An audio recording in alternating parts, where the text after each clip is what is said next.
কি বলে, রাজপ্রাসাদের মানুষটাও মরে যাবে, কুড়ে ঘরের মানুষটাও মরে যাবে,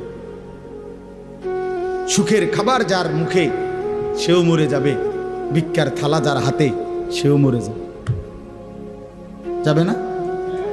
তো যেটা নিশ্চিত অনিবার্য বাস্তবতা, যেই মৃত্যুকে আড়াল করার, অস্বীকার করার, পাশ কাটার কোনোই ব্যবস্থা নাই, কোনোই ব্যবস্থা নাই। না না ক্ষমতা দেখাইয়া, না কাইন্দা কাইটা, কোনো সিস্টেম নেই।